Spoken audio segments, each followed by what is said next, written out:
حضرت عمر رضی اللہ تعالیٰ عنہ حدیث کے راوی ہیں، مشہور حدیث جس کو حدیث جبریل کہا جاتا ہے کہ آپ صلی اللہ علیہ وسلم کی محفل میں ایک شخص آیا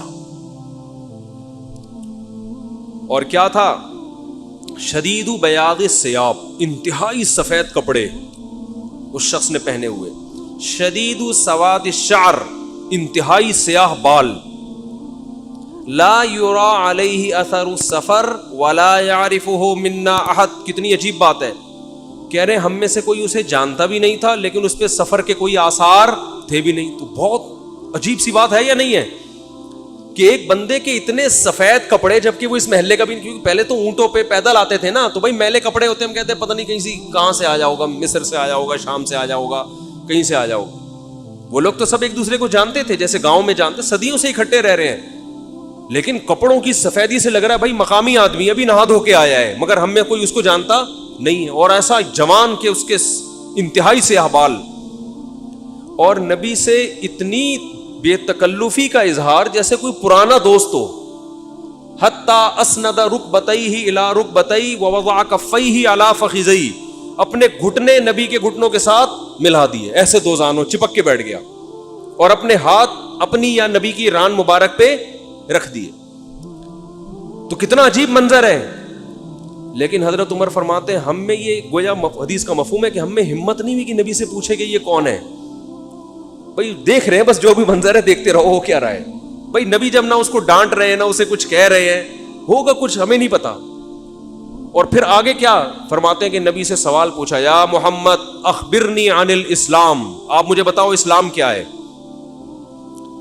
تو آپ صلی اللہ علیہ وسلم نے بتانا شروع کیا، الاسلام ان تشہد ان لا الہ الا اللہ وان محمد رسول اللہ۔ سب صحابہ بیٹھے ہوئے ہیں، سب یہ منظر دیکھ رہے ہیں، مگر کسی کی ہمت نہیں ہے کہ وہ نبی کی مجلس میں پوچھ لیں، چپ کر کے دیکھتے رہو کیا ہو رہا ہے۔ ہم ہوتے 20 دفعہ ہم درمیان میں پہلے اس کو گریبان سے پکڑ کے باہر نکالتے ہیں، تو ہے کون، کس سے پوچھ کے آیا ہے، اور تو پہلے بتا، تو تیرے کپڑوں پہ نہ کوئی اثر ہے، جن تو نہیں ہے کہیں۔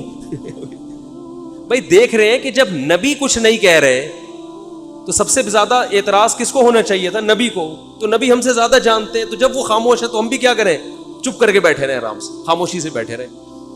اور پھر کتنا عجیب منظر کہ گھٹنے نبی کے گھٹنوں مبارک کے ساتھ ملا کے پوچھ رہے ہیں کہ اخبرنی عن الاسلام، آپ بتاؤ مجھے اسلام کیا ہے۔ تو آپ نے فرمایا اسلام یہ ہے کہ گواہی دو کہ اللہ کے سوا کوئی عبادت کے لائق نہیں اور محمد صلی اللہ علیہ وسلم اللہ کے بندے اور رسول ہیں، وتقیم الصلاۃ وتؤتی الزکاۃ وتصوم رمضان وتحج البیت ان استطعت الیہ سبیلا، رمضان زکات دو، رمضان کے روز نماز قائم کرو، زکات دو، رمضان کے روزے، اور استطاعت ہے تو حج کرو۔ فرماتے ہیں اس نے کہا صدقتا، اے محمد آپ نے سچ کہا۔ حضرت عمر کہتے ہیں ہمیں اور عجیب، فعجبنا یسألہ ویصدقہ، بھائی سوال بھی پوچھ رہا ہے اور خود ہی کہہ رہا ہے سچ کہا، تو یہ تو امتحان لینے کے لیے آیا ہے، اور امتحان کس کا ہو رہا ہے معاذ اللہ؟ پیغمبر صلی اللہ علیہ وسلم کا۔ بھائی جو سوال پوچھتا ہے وہ یہ تو نہیں کہتا کہ آپ نے جواب بالکل صحیح دیا ہے، اس کا مطلب آپ کو تو پہلے سے پتا تو پوچھ کیوں رہے ہیں ہم سے۔ لیکن کسی صحابی میں یہ ہمت نہیں ہو رہی کہ نبی کے محفل میں سوال پوچھیں کہ یا رسول اللہ جب یہ پوچھا کیوں اس نے، یہ تو معاذ اللہ آپ کا امتحان لینے آیا گویا۔ پھر اس نے پوچھا، جبریل، وہ بعد میں پتا چلا وہ فرشتے جبریل علیہ السلام تھے، پھر پوچھا کہ مل ایمان کیا ہے، مل ایمان، تو انہوں نے آپ صلی اللہ علیہ وسلم نے فرمایا ایمان یہ اللہ پر، اس کی کتابوں پر، اس کے رسولوں پر، اس کے فرشتوں پر، آخرت کے دن پر، تقدیر پر ایمان لایا جائے۔ صدقتا، سچ کہا۔ پھر انہوں نے پوچھا کہ احسان کیا ہے، پھر آپ نے فرمایا ان تعبد اللہ کأنک تراہ فإن لم تکن تراہ فإنہ یراک، اللہ کی ایسے عبادت کرو جیسے تم دیکھ رہے ہو، کیونکہ وہ تو تمہیں دیکھ رہا ہے۔ صدقتا، اس نے کہا بالکل سچ کہا متی الساعہ، قیامت کب آئے گی؟ تو آپ صلی اللہ علیہ وسلم نے یہ نہیں فرمایا لا ادری، مجھے نہیں پتا، کیونکہ آپ کو معلوم تھا کہ جیسے مجھے نہیں پتا سامنے والے کو بھی نہیں پتا، سمجھ رہے ہو، یہ کسی کو بھی نہیں پتا۔ تو یہاں آپ نے جواب میں یہ نہیں کہا مجھے معلوم نہیں ہے، بلکہ آپ نے بتا دیا کہ جیسے تمہیں معلوم نہیں ہے، یہاں تم صدقتا نہیں کہہ سکتے، جیسے مجھے معلوم نہیں ہے تمہیں بھی، اس لیے آپ نے فرمایا مل مسئول عنہا بأعلم من السائل۔ عربی بڑی خاندانی زبان ہے، خدا کی قسم، عربی جو ہے نا بڑی پیاری زبان ہے, کسی کو صحیح آتی ہو تو عربی کی بلاغت کا عربی میں ہی مزہ ہے. مل مسئول عنہا بأعلم من السائل, جس سے پوچھا جا رہا ہے وہ پوچھنے والے سے زیادہ نہیں جانتا. جس سے پوچھا جا رہا ہے وہ پوچھنے والے سے زیادہ نہیں جانتا. قرآن کی بعض آیتیں ایسی وجد والی ہیں نا کہ مزہ آتا ہے ان کو پڑھنے میں. جو موسیٰ علیہ السلام کو اللہ نے کہا تھا نا قلنا لا تخف انک انت الاعلی, اس کا اردو میں ترجمہ نہیں بنتا. موسیٰ علیہ السلام کے سامنے جب جادوگر تھے نا تو جادوگروں نے ہزاروں لاٹھیاں پھینکی, سانپ بن کے حضرت موسیٰ کی طرف دوڑنے لگی. قرآن کہہ رہے فأوجس فی نفسہ خیفۃ موسیٰ, موسیٰ نے دل میں کیا محسوس کیا؟ خوف. دیکھو قرآن کے الفاظ یہ نہیں ہے کہ موسیٰ گھبرانے لگے, کیونکہ اگر گھبرانے لگتے نا دشمن پہ روب ختم ہو جاتا, دشمن کہتا ہار گئے. قرآن دل کی کیفیت بیان کر رہے, موسیٰ نے گویا اپنے ظاہر پہ کنٹرول کیا ہوا تھا. سمجھ رہے, ظاہر پہ کیا کیا ہوا تھا حضرت موسیٰ علیہ السلام نے؟ کنٹرول کے مجھے بالکل گھبراہٹ نہیں ہے, لیکن قرآن دل کی کیفیت بیان کر رہا ہے, دل میں کیا تھا؟ خوف. یہ بلاغت ہے. فاوجس فی نفسہ, خاف موسیٰ نہیں ہے, موسیٰ خوفزدہ ہو گئے. اس لیے کہ ہم کہتے ہیں نا فلاں خوفزدہ ہو گیا, تو اس سے یہ متبادر ہوتا ہے کہ یعنی دیکھنے میں ایسا لگ رہا تھا کیا ہو گیا, اس خوف کے آثار دل سے کہاں آئے؟ جسم پہ. حضرت موسیٰ نے اپنے اوپر کنٹرول کیا کہ یہ اتنا بڑا مقابلہ ہو رہا ہے اسلام اور کفر کا, ایمان اور کفر کا, کہ اگر میں گھبرانے لگا نا ان کے سامنے تو یہ ان سے ان کا morale کیا ہو جائے گا؟ بلند. تو قرآن کہہ رہا ہے اوپر سے تو بڑے کانفیڈنس کے ساتھ, لیکن دل کی کیفیت کون جانتا ہے؟ اللہ. فاوجس فی نفسہ, قرآن کہہ رہا ہے دل کے اندر موسیٰ کو خوف محسوس ہوا. قلنا, ہم نے کہا, ہم نے کیا کہا؟ دل کے اندر وحی کی اللہ نے بھی. دل گھبرا رہا ہے تو دل میں وحی کی, لا تخف, اے موسیٰ خوف مت کر, انک انت الاعلی, آج کے دن تو ہی غالب ہوگا. یہ نہیں کہا انک الاعلی, نا نا نا نا نا, انک الاعلی نہیں کہ تو غالب ہوگا. انک, دیکھو انہ کا معنی بھی وہی ہے جو انہ کا انتا ہے, کا مطلب بھی تو, انتا کا معنی بھی تو. تو جب ایک دفعہ کا کہہ دیا تو دوبارہ انتا کہنے کی کیا ضرورت ہے بھائی؟ ابے چھوڑو یار, رہنے تو, تم لوگ کو بہت مشکل ہے بات سمجھا.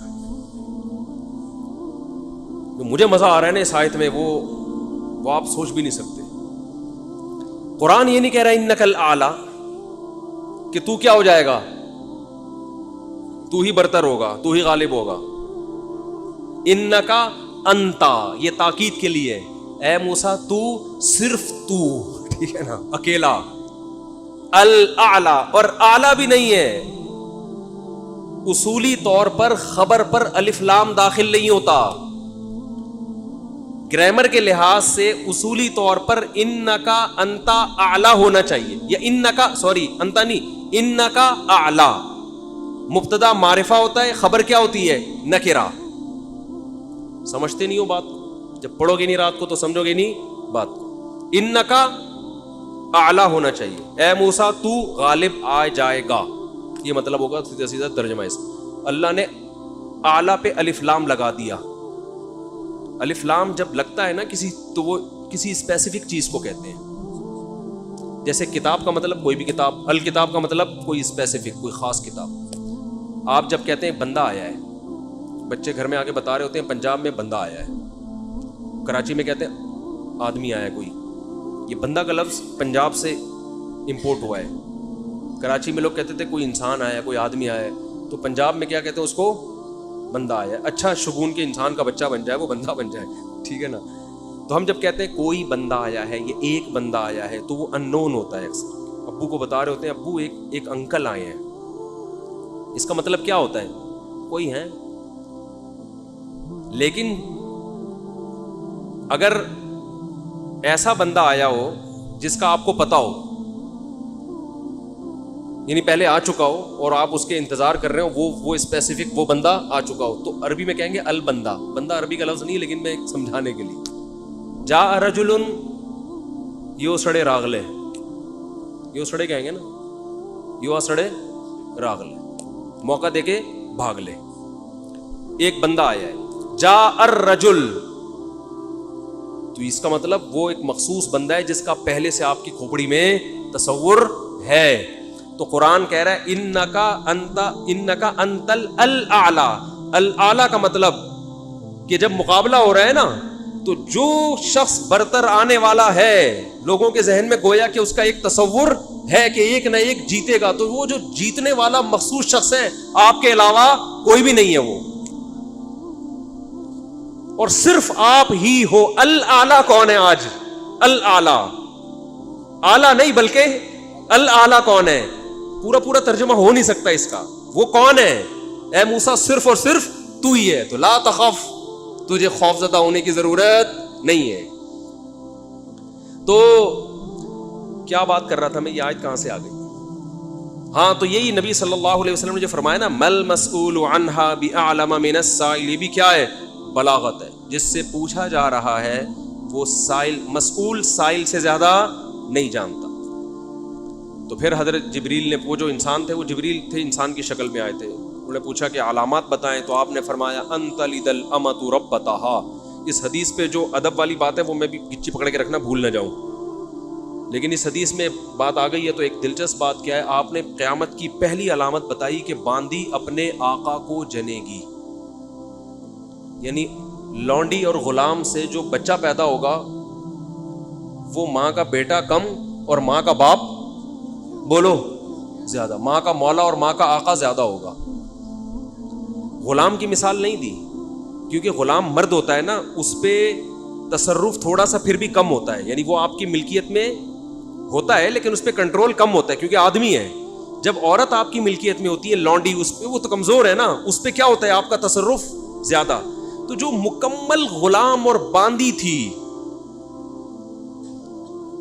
وہ جب جنے گی جس نسل کو, تو ہونا تو یہ چاہیے تھا کہ جس نے جنا ہے اس کا مقام اونچا, لیکن جس کو جنے گی نا وہی اس پہ کیا کرے گا.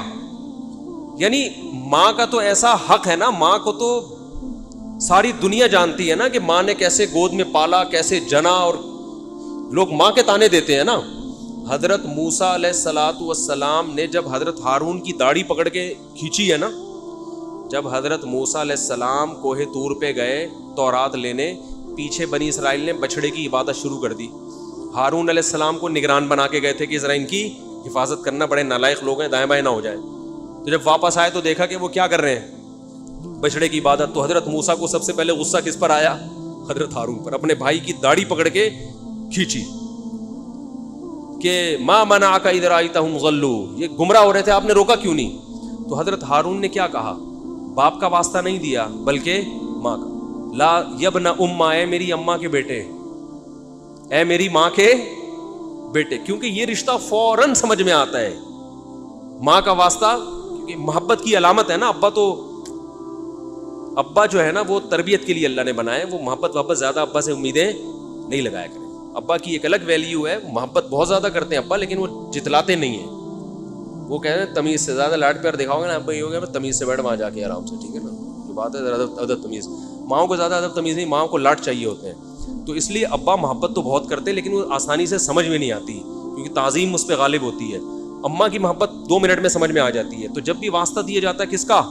اماں کا. تو حضرت ہارون بھی واسطہ کس کا دے رہے ہیں کہ بھائی ایک ہی ماں کے ہم دونوں اولاد ہیں, آپ اتنی سختی تو نہ کریں نا, ماں کا واسطہ دے رہا ہوں آپ کو, یبن امہ, اے میری اماں کے بیٹے.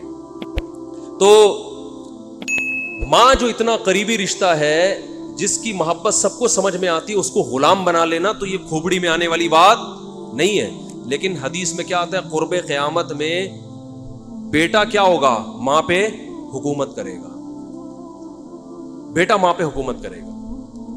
تو ہونا تو یہ چاہیے تھا کہ جو جنے, وہ جس کو آپ جن رہے ہیں وہ کوئی ایک قسم کی لونڈی غلام ہو, ماتحت ہو, لیکن الٹا حساب ہو رہا ہوگا.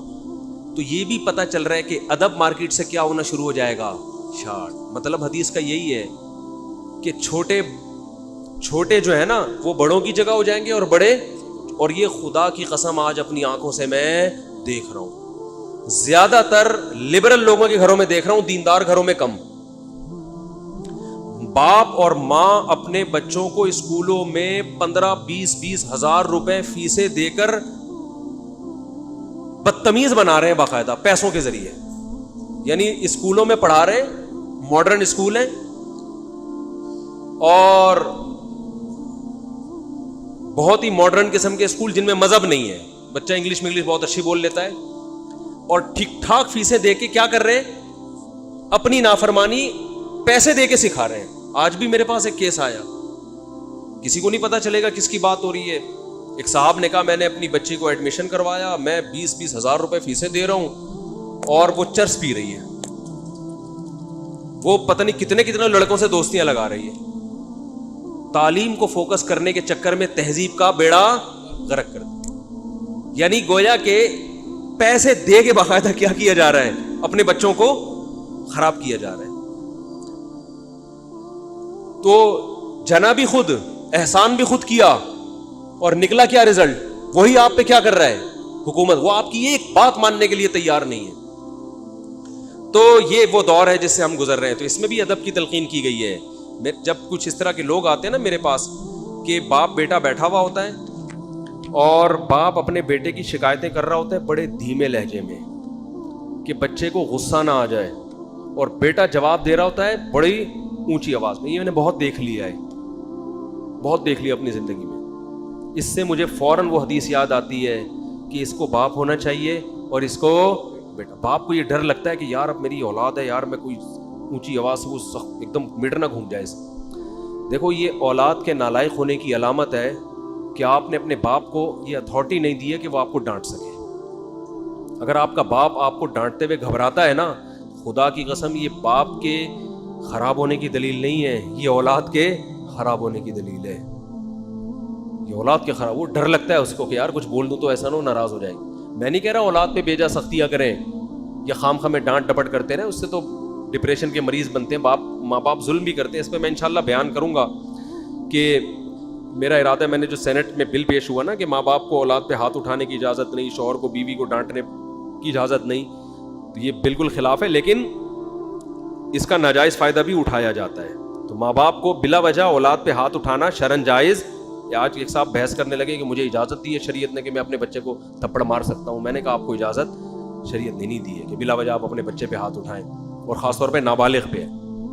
نابالغ کے حقوق اسلام میں بہت زیادہ ہیں. ماں کو اجازت نہیں اپنا غصہ آپ کسی اور پر ہے نکال کس پہ رہی ہے. میں نے ماؤں کو دیکھا ہے طبیعت خراب ہے, جھنجلا رہی ہیں, بچے کو پڑھ کے طبیعت سے کوٹ دیا اس کو, وہ بیچارہ.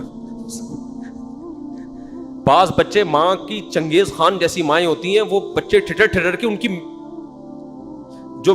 جو گروتھ ہے نا وہی رک جاتی ہے ان کی. اتنا سختی کا ماحول انہوں نے گھر میں دیکھا ہوتا ہے. تو یہ نہ باپ کے لیے جائز ہے اور نہ ماں کے لیے. تو اس میں علماء کے واقعات بھی سناؤں گا کہ اپنی اولاد کو مارنے سے پہلے کیا ان کے اصول تھے کہ ہم زیادتی نہ کر بیٹھے. تو یہ بھی ہے. اچھا خیر, تو جلدی سے بات کو یہ سمیٹ کے ختم کرتا ہوں. یہ کیا ہو گیا. تو رسول اللہ صلی اللہ علیہ وسلم کی محفل میں حضرت جبریل آئے تو حضرت عمر فرماتے ہیں, تو حضرت عمر رضی اللہ تعالیٰ عنہ فرماتے ہیں فلبثت ملیہ, میں نے جب یہ منظر دیکھا تو میں بہت دنوں تک ٹھہرا رہا. یعنی کچھ دن گزرنے کے بعد بھی حضرت عمر کی ہمت نہیں ہوئی کہ نبی سے پوچھیں کہ یا رسول اللہ یہ کون تھے, یہ کیا ہے احترام, کہ بھئی ایسا نہ نبی صلی اللہ علیہ وسلم ناراض ہو جائیں. خود کیوں نہیں بتا رہے بھئی, یہ اہم بات ہوتی تو آپ صلی اللہ علیہ وسلم تو خود معلم تھے, خود بتاتے. تو فرماتے ہیں کچھ دن کے بعد خود نبی نے مجھ سے پوچھا کہ عمر جانتے ہو وہ شخص کون تھا؟ میں نے کہا اللہ اس کے رسول ہی زیادہ جانتے ہیں. فرمایا ھذا جبریل اتاکم یعلمکم دینکم, یہ جبریل تھے انسانی شکل میں آئے تھے تمہیں تمہارا دین سکھانے کے لیے.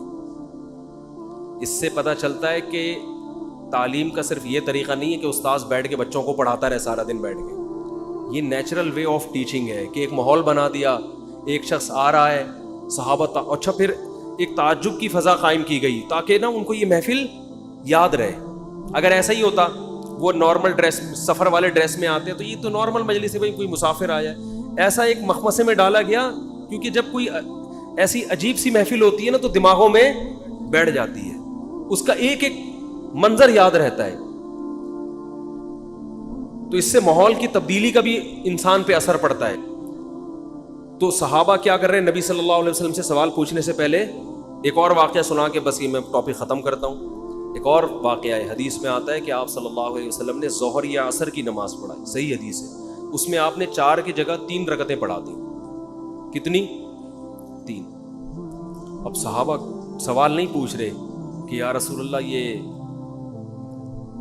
آپ سے غلطی سے ایسا ہوا ہے، کیا ہوا ہے؟ خوف زدہ.